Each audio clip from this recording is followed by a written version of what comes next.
नमस्कार, VTV news के इस बुलेटिन में आपके साथ मैं हूं स्वाति। शहर से जुड़ी खबरों को देखेंगे विस्तार से, लेकिन सबसे पहले एक नजर डालते हैं हेडलाइंस पर।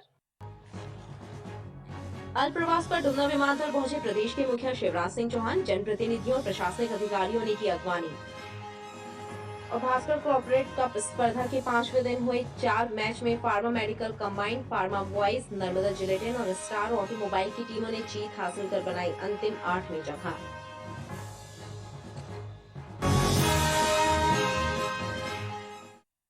बालाघाट में आयोजित कार्यक्रम में शामिल होने के लिए प्रदेश के मुखिया शिवराज सिंह चौहान भोपाल से जबलपुर अल्प प्रवास पर पहुंचे, जहां डुमना विमानतल पर जनप्रतिनिधियों एवं प्रशासनिक अधिकारियों ने उनकी अगवानी की। कुछ देर रुकने के बाद मुख्यमंत्री हेलीकॉप्टर से बालाघाट के लिए रवाना हो गए।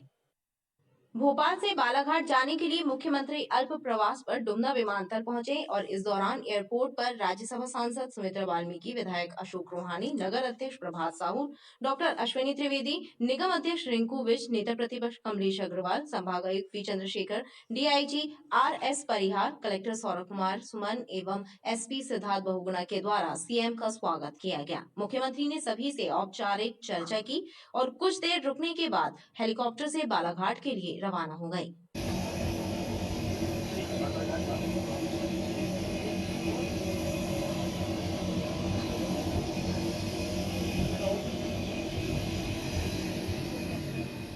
जिला चिकित्सालय विक्टोरिया पहुंचने वाले मरीजों के लिए एक राहत भरी खबर है कि अब एक्सरे का कोई शुल्क नहीं लगेगा। अभी तक एक्सरे के लिए 50 रुपए की पर्ची कटाना पड़ती थी। जिला चिकित्सालय विक्टोरिया में अब तक एक्सरे कराने के लिए शुल्क लगता था। रोगी कल्याण समिति के जरिए मरीज को 50 रुपए की पर्ची कटवाना पड़ती थी, लेकिन अब हॉस्पिटल प्रशासन ने निःशुल्क एक्सरे करने का आदेश जारी किया है, जिससे गरीब मरीजों एवं उनके परिजनों को राहत मिलेगी। विक्टोरिया हॉस्पिटल में दिन भर में करीब 100 एक्सरे होते हैं। रोगी कल्याण समिति के माध्यम से जो जिला अस्पताल में एक्सरे की सुविधा दी गई थी, उसमें 50 रुपये उसकी राशि ली जा रही थी, लेकिन 3 दिन पूर्व शासन के स्पष्ट निर्देश आए हैं कि अब शासकीय चिकित्सालयों में किसी भी तरह के एक्सरे के लिए अब कोई भी राशि का भुगतान मरीज को नहीं करना पड़ेगा और ये सेवा अब पूरी तरह से निःशुल्क कर दी गई है। सर इसमें गरीबी रेखा कार्ड तो नहीं है ना? जी नहीं, बिल्कुल अब सबके लिए फ्री है वो। इसमें कोई भी बीपीएल हो, एपीएल हो, जितने भी लोग हों, सबके लिए व्यवस्था निःशुल्क कर दी गई है। अभी कितने करीब पर डे एक्सरे होते हैं? करीब जिला अस्पताल में 60 से लेकर 100 एक्सरे प्रतिदिन होते हैं। अधिकारियों ने बताया कि जिला चिकित्सालय में पैथोलॉजी से जुड़ी सभी जांचें पहले ही निःशुल्क की जा रही हैं। अब एक्सरे के भी पैसे नहीं लगेंगे।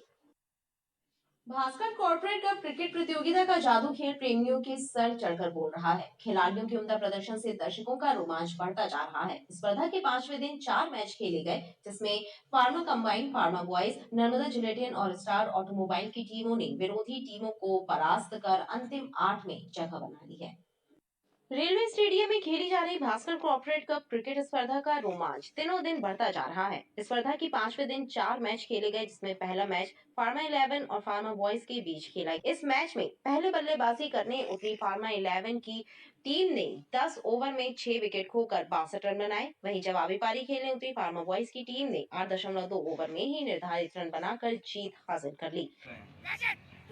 बढ़िया हुक शॉट ऑन साइड में 4 रन मिलेंगे, रोकना नामुमकिन था वहां पे सर्वर के लिए।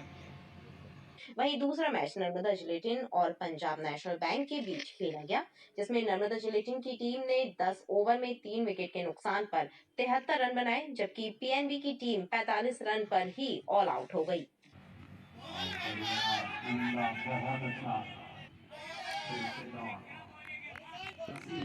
इस बार अभी इस मुकाबले में अभी तक किसी बड़े शॉट की ना तो उम्मीद की गई है, ना ही बहुत मौका आया है। और बात ऊपर आई गेंद, बढ़िया खेला है, सीधा नॉकआउट के सामने गेंद आउट जाएगी, बाहर जाएगी, 4 रन के लिए। मैच में बतौर मुख्य अतिथि शामिल हुए लैंडमार्क डेवलपर्स के डायरेक्टर स्वप्निल पाठक,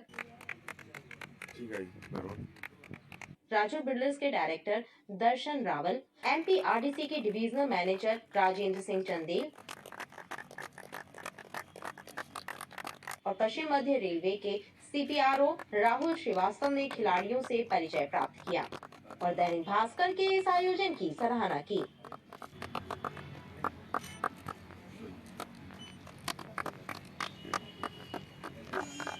सबसे पहले तो दैनिक भास्कर का बहुत बहुत अभिनंदन कि वो इस तरह की एक्टिविटीज़ में इन्वॉल्व रहता है, जिससे सारे शहर को अलग अलग क्षेत्र में जो वो काम करता है, जिस तरीके से वो शिक्षा में हो या कॉरपोरेट में हो या खेल के क्षेत्र में जो ये काम चल रहा है, तो ये बहुत ही अच्छा काम चल रहा है।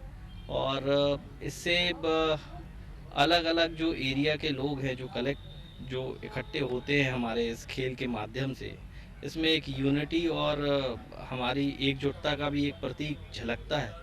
तो इसको आगे ऐसे ही कंटिन्यू करते रहें। बहुत बहुत शुभकामनाएं दैनिक भास्कर को कि वो इसी तरीके के काम में आगे भी सनत काम करता रहे। आज दैनिक भास्कर कॉरपोरेट कप की ये क्रिकेट मैच नर्मदा जेलेटिन्स और पंजाब नेशनल बैंक 11 के दोनों के बीच हो रही है, और दोनों टीम को मेरी बहुत बहुत शुभकामनाएं और बधाई, और ख़ास बधाई दैनिक भास्कर को ये टूर्नामेंट ऑर्गेनाइज करने के लिए, रोज़ बरोज़ की ज़िंदगी से काम से वक्त निकाल कर हटकर कुछ ऐसी एक्टिविटी करने के लिए। एंड आई एम होपिंग, हम आशा कर रहे हैं कि अगले साल राजू बिल्डर्स भी इसमें पार्टिसिपेट करेगा। दोनों टीम और दैनिक भास्कर सबको बहुत बहुत बधाई वंस अगेन। Thank you. ये सारी कॉर्पोरेट टीम्स हैं और ये सारी कॉर्पोरेट टीम मिलजुल के यहाँ पे जो प्रदर्शन कर रही है, प्रदर्शन से ज़्यादा मतलब नहीं है, लेकिन इनके आपस में खेलने से एक जो भावना जागृत होती है और एक जो खेल के प्रति माहौल पैदा होता है, ये उसको लीड कर रहे हैं। ये सभी को संदेश देते हैं कि जीवन की सारी व्यस्तताओं के बाद भी खेल के लिए समय निकाला जा सकता है, और खेल में जब आदमी इन्वॉल्व होता है तो निश्चित रूप से उसके अंदर खेल भावना जागृत होती है। वो भावना उसको जीवन के हर चुनौतियों का सामना करने के लिए सहायक होती है। तो मैं भास्कर परिवार द्वारा दिए गए सम्मान के प्रति अभिभूत हूँ, उनका आभार व्यक्त करता हूँ, और जितनी भी टीमें इसमें पार्टिसिपेट कर रही हैं उनको मैं अपनी हार्दिक शुभकामनाएं प्रेषित करता हूँ। अपने काम के साथ समय निकालकर खेल कूद सभी को अच्छा लगता है, और आज की भाग दौड़ भरी ज़िंदगी में स्ट्रेस कम करने के लिए भी और फिट रहने के लिए बहुत ज़रूरी है कि आप खेल कूद में इन्वॉल्व रहें। और दैनिक भास्कर की बहुत अच्छी पहल है कि जबलपुर शहर के कई सारे जो संस्थान हैं, इनकी टीम बनाकर क्रिकेट मैच का आयोजन किया जा रहा है, और इस ग्राउंड में, रेलवे ग्राउंड में ये जो क्रिकेट मैच देखने के लिए हम लोग आए हैं, तो एक खेल भावना भी विकसित होती है, सभी के बीच में टीम के बीच एक कोऑपरेशन डेवलप होता है, और साथ साथ जो एक इंटरपर्सनल कम्युनिकेशन है वो भी इससे सीखने को मिलता है कि कैसे बेहतर हो। प्रतियोगिता का तीसरा रोमांचक मैच एचडीएफसी और स्टार महिंद्रा ऑटोमोबाइल के बीच हुआ, जिसमें एचडीएफसी ने जीत के लिए 53 रनों का लक्ष्य दिया। वहीं लक्ष्य का पीछा करने उतरी स्टार ऑटोमोबाइल की टीम ने 7 विकेट से मैच जीतकर अंतिम 8 में जगह बना ली है।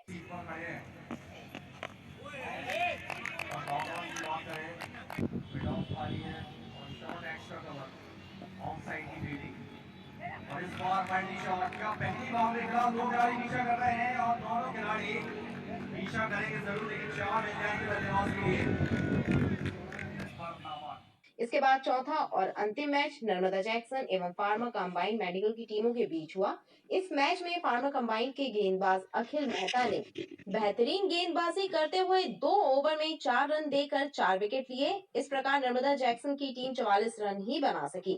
टारगेट को पूरा करने उतरी फार्मा मेडिकल कंबाइन ने 7 ओवर में 4 विकेट के नुकसान पर 47 रन बनाकर जीत हासिल कर ली।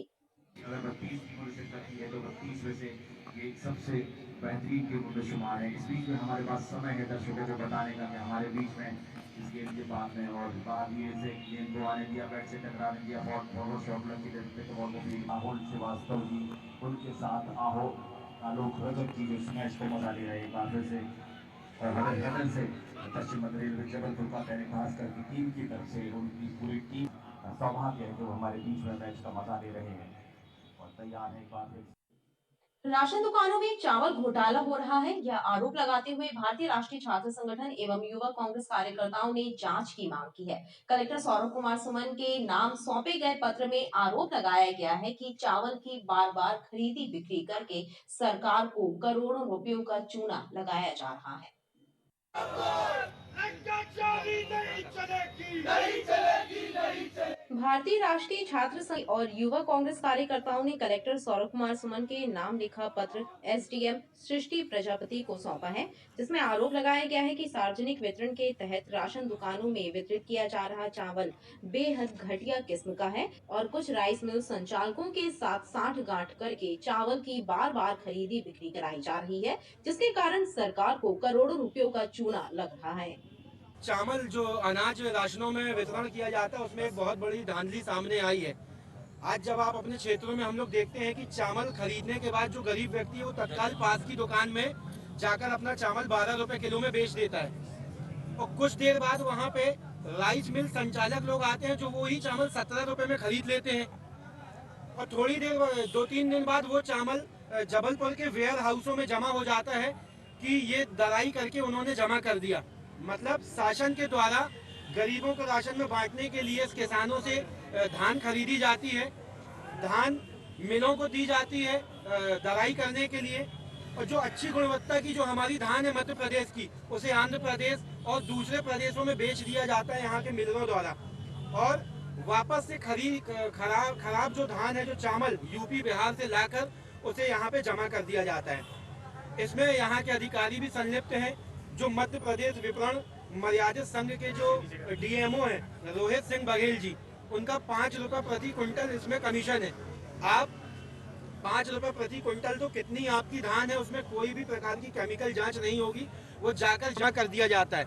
आज हमने कलेक्टर महोदय को यह ज्ञापन सौंप के मांग की है कि जो धानें अभी तक हमने दी हैं, क्या जो सैंपल हम देते हैं क्या उसकी जाँच होती है कि वही सैंपल हमको मिल वाले वापस कर रहे हैं, और अगर वापस कर रहे हैं तो क्या उसकी केमिकल जांच होती है कि वो अभी ताजा दराई है कि 1 साल पुराना कहीं से कचड़ा खरीद के जमा कर रहे हैं। छात्र संगठन एवं युवा कांग्रेस कार्यकर्ताओं ने मांग की है कि मामले की गंभीरता से जांच कराई जाए, अन्यथा जनहित याचिका लगाकर गड़बड़ियों को उजागर किया जाएगा। 15 फरवरी को रानी दुर्गावती विश्वविद्यालय की कैंटीन में हुई बमबाजी की घटना के बाद आरोपियों की गिरफ्तारी न होने से नाराज छात्र संगठन ने विश्वविद्यालय परिसर में पुतला दहन और नारेबाजी करते हुए प्रदर्शन किया।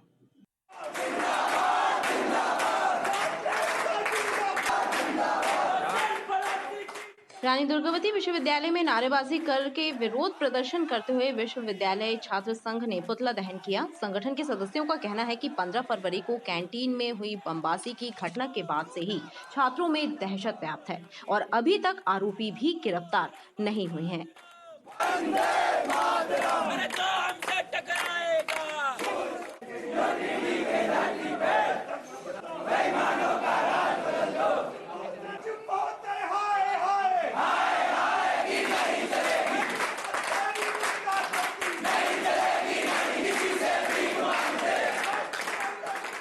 दिनांक 15 फरवरी को कैंटीन के अंदर कोई घुस के बम फोड़ गया। आज तकरीबन 1 हफ्ता पूरा हो गया है। 22 तारीख है आज। ना तो पुलिस प्रशासन के पास कोई सबूत है कि वो पकड़े गए कि नहीं, ना विश्वविद्यालय को कोई सबूत है पकड़े गए कि नहीं। हम लोग इस बात को कहां नहीं उठा चुके हैं। तो अभी आप अगर जाके देखेंगे वहां पे गेट बंद है। जिस दिन ये बमबाजी की घटना हुई पूरे गेट में पुलिस बैठी थी। माननीय मुख्यमंत्री के ओएसडी यहाँ मौजूद थे।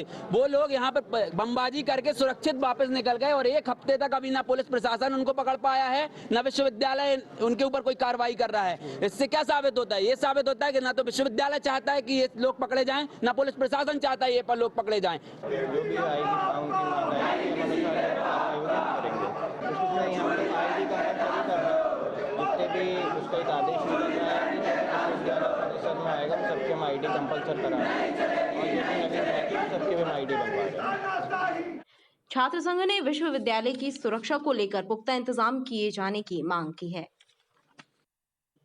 बीपीएल कार्ड धारकों के बच्चों का निजी स्कूलों में एडमिशन किए जाने की प्रक्रिया में हो रही धांधली की शिकायत मध्य भारत मोर्चा ने कलेक्टर से की है। संगठन के सदस्यों ने इस मामले की जांच कर कार्यवाही करने की मांग की है।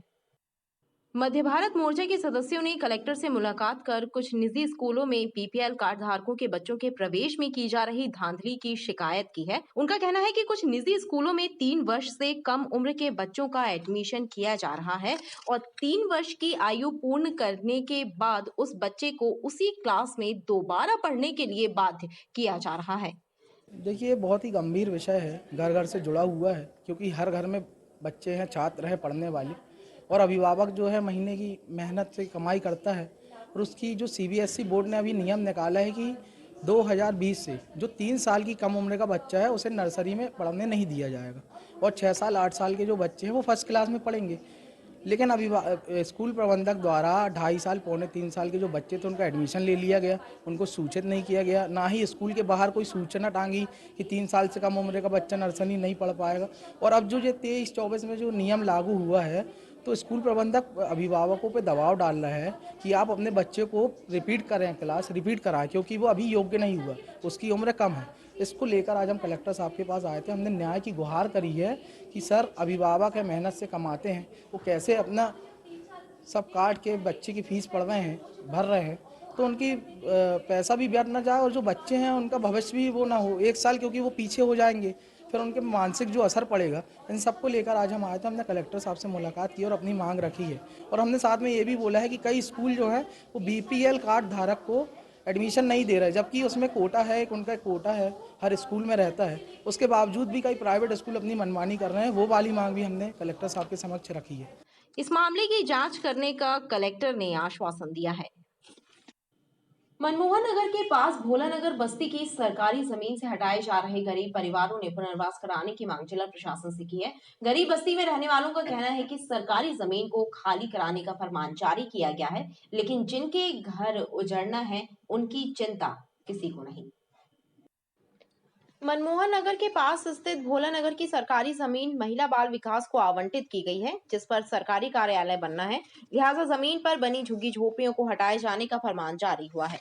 इस कार्यवाही से प्रभावित होने वाले परिवारों ने जिला प्रशासन से मांग की है कि उनके मकान उजाड़ने के पहले उनके परिवारों का पुनर्वास कराया जाए। हम लोग को भगा रहे हैं ना सर, बेर बेर जा रहे हैं, तो आपके सरकारी अधिकारी धमकी दे रहे हैं, भगा रहे, कल भाग जाओ, परसों भाग जाओ। हमारे गरीबन के बच्चे पढ़ लिख नहीं सक रहे हैं, जेल बनेगी हमारे गरीबन के बच्चों के लिए बनेगी। ऐसे अधिकारी कुछ नहीं दिए, कुछ नहीं दिए हैं सर, हम लोग की झुग्गी झोपड़ी हटाई जा रही है तो हम लोग को मिला जाए कहीं, और भरी त्योहार में हम लोग जाएंगे कहाँ?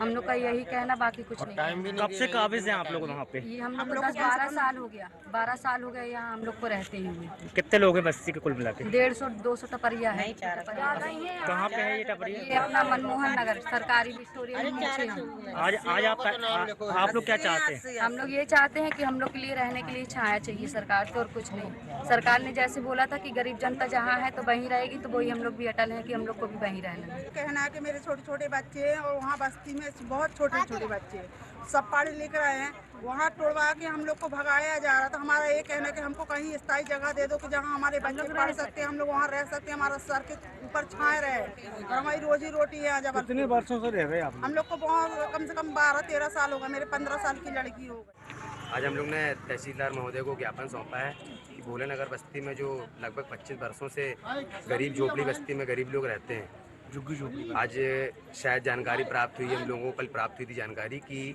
हाई कोर्ट का आदेश है। हम लोग आज SDM महोदय के पास निवेदन करने आए थे कि इन गरीब परिवारों को जो सुबह से निकलते हैं और शाम को अपने परिवार का भरण पोषण करते हैं, हमारा उनसे निवेदन था कि उनको कहीं एक स्थायी जगह मिल जाती जिससे उनको अपना परिवार का। लगभग कितने वर्षों से रह रही है? लगभग ये 20 वर्षों से वहाँ पे रह रहे हैं सभी लोग, और करीब 80 परिवार है जो एक घर में 4 लोग 5 लोग। आज क्या आश्वासन मिला आपको? आज हम लोग को दिया है कि उनने कहीं ना कहीं व्यवस्था और जगह करवाएंगे हम लोग। वहीं आधारताल तहसीलदार राजेश सिंह ने गरीब परिवारों को भरोसा दिलाया कि जल्द ही कोई वैकल्पिक व्यवस्था की जाएगी। क्योंकि सरकार के पास भी सीमित जमीन है, वो सब अपनी जमीनों को क्या करें, किसी न किसी योजना परियोजना में आ रहे हैं वहाँ से। ये परिवार जो है महिला बाल विकास विभाग को जो है जमीन आवंटित हो गई, उस जमीन पे ये लोग झुग्गियाँ बना के रह रहे हैं, क्योंकि उसको माननीय उच्च न्यायालय के नियंत्रण में है वो, और लगातार उस पर मॉनिटरिंग चल रही, तो ज़मीन को खाली कराए जाने की कार्रवाई की जा रही है। तो उसी के संबंध में ज्ञापन दे रहे हैं कि उनको हटाया ना जाए, और हम लोग प्रयास कर रहे हैं कि कहीं पे उनकी झुग्गी को किसी यथाउचित स्थान पर स्थानांतरित करके माननीय उच्च न्यायालय के आदेश के अनुक्रम में जो है उनको जमीन। बहरहाल मामला हाई कोर्ट में चल रहा है, लिहाजा बस्ती की सरकारी जमीन को खाली कराया जाना तय है। हालांकि जिला प्रशासन चाहे तो गरीब परिवारों को अन्य स्थान पर शिफ्ट किया जा सकता है। मेनीखेड़ा आगासाद में एक भाजपा नेता और उनके पुत्र के साथ हुई मारपीट का मामला जल्द शांत होता नजर नहीं आ रहा है। भाजपा कार्यकर्ता ने कलेक्टर और SP से मुलाकात कर आरोपियों की गिरफ्तारी की मांग की है। भेड़ाघाट थाना अंतर्गत बेनीखेड़ा अगसौद में एक धार्मिक आयोजन के दौरान वाहन पार्किंग को लेकर कुछ लोगों ने भाजपा नेता शिव पटेल और उनके बेटे अतुल पटेल के साथ मारपीट कर दी थी। घटना का वीडियो सोशल मीडिया पर वायरल हो रहा है। इस घटना से बाद से आरोपी अब तक पुलिस की गिरफ्त से बाहर है। भाजपा कार्यकर्ताओं ने कलेक्टर सौरभ कुमार सुमन और एसपी सिद्धार्थ बहुगुणा को पत्र सौंपकर मांग की है कि आरोपियों को जल्द गिरफ्तार किया जाए। क्या है, एक आदतन अपराधी है। भेड़ाघाट थाना के अंतर्गत बैनीखेड़ा गांव आता है। वहां का निवासी राहुल यादव, पिता का नाम नीम लाल यादव। इसके लगभग 10-12 मामले विभिन्न थानों में दर्ज हैं। वो अभी कलेक्टर साहब को जो ज्ञापन दिया है आम पब्लिक ने, उसमें उनका उल्लेख है उसके आपराधिक रिकॉर्ड का। अभी 18 तारीख को आगासोद में एक यज्ञ प्रारंभ हुआ है। उस यज्ञ में उसने अवैध वसूली का विरोध करने पर, जो अवैध वसूली कर रहा था राहुल यादव, उसका विरोध करने वाले के ऊपर, मेरे बेटे के ऊपर हमला कर दिया, मारपीट कर दी। अनेक लोगों से बदतमीजी की उसके पहले, तो कई लोग बर्दाश्त करते चले गए, पर वो घटना वो होना थी तो हो गई। इस प्रकार से जो घटना उसने की है, तो उसके खिलाफ में उसका आपराधिक रिकॉर्ड देखते हुए और अनेक भूमियों पर कब्जा, गांव की शासकीय भूमि से लेकर अन्य सार्वजनिक भूमि, शमशान की भूमि, राहुल यादव और इसके परिजनों ने करके रखा है। तो उससे अतिक्रमण मुक्त हो, सार्वजनिक हित में उस भूमि का उपयोग हो, आदि मांग को लेकर, और उसके ऊपर एनएसए की कार्रवाई हो। इतने ज़्यादा आपराधिक मामले उसके ऊपर हैं, तो एनएसए की कार्रवाई हो, ऐसी मांग को लेकर क्षेत्रीय जनता यहाँ पर कलेक्टर साहब के पास में आई है ज्ञापन देने के लिए। पुलिस कप्तान सिद्धार्थ बहुगुणा का कहना है कि मामले की जांच की जा रही है, जल्द ही कार्यवाही की जाएगी। ज्ञापन दिया गया है जिसमें कि 18 फरवरी की शाम को 4:30-5 बजे आगासौद की जहाँ कथा हो रही थी, उसके बाहर जो पार्किंग का क्षेत्र के आसपास एक झगड़ा हुआ था, जिसमें कि ये ज्ञापन में जो प्रतिवेदित किया है उसमें ये उल्लेख है कि राहुल यादव है, उन्होंने वहाँ पे मारपीट की। अब आदतन अपराधी हैं, तो ज्ञापन में इनके विरुद्ध जो कार्रवाई करने के लिए ये दिया गया है। सर, इनका भी वीडियो वायरल हुआ जिसमें ये भी मार रहे हैं। जो वीडियो आया है उसका पुलिस परीक्षण कर रही है विवेचना में, और उसके वीडियो के हिसाब से जो भी न्याय संगत, विधि संगत कार्रवाई है वो होगी। बहरहाल चर्चा ये भी है कि मारपीट दोनों तरफ से की गई है, जिसके चलते बेनीखेड़ा के सरपंच द्वारा भाजपा नेता शिव पटेल के खिलाफ भी शिकायत दर्ज कराई गई है। दोनों पक्ष अपने को बेकसूर बता रहे हैं। तिलवारा थाना अंतर्गत सगड़ा में अर्णव विहार के सामने हुई अंधी हत्या का खुलासा अभी नहीं हो पाया है। हालांकि एसपी सिद्धार्थ बहुगुणा ने आरोपी का सुराग देने पर 10,000 रुपए का इनाम घोषित किया है। सगड़ा रोड में अर्णव विहार के सामने मैदान में हुई चौकीदार निवासी नीरज लोधी की हत्या की गुत्थी अभी सुलझी नहीं है। पुलिस के द्वारा पारिवारिक विवाद, शराबखोरी में विवाद, प्रेम प्रसंग समेत अन्य एंगल से तफ्तीश की जा रही है। वहीं एसपी ने आरोपी का सुराग देने वाले के लिए 10,000 रुपए का इनाम घोषित किया है। एसपी सिद्धार्थ बहुगुणा का कहना है कि जल्दी ही इस अंधी हत्या की गुत्थी सुलझ जाएगी। कुछ पारिवारिक भी हो सकता है, कुछ उसके दोस्त वगैरह भी हो सकते हैं, काफी बहुत सारी चीजों में चल रहा है। इसको 10,000 का इनाम भी घोषित किया गया है और मुझे आशा है जल्दी हम उसका खुलासा आपके द्वारा भी निरीक्षण किया गया था। जी, कल मैं वहाँ गया था, तो कुछ ऐसा वहाँ पता चल रहा है कि आकस्मिक विवाद किसी कारण को लेकर के वहाँ उसके कारण भी संभावित है। खबरें लगातार जारी हैं, आप देखते रहिए BTV न्यूज।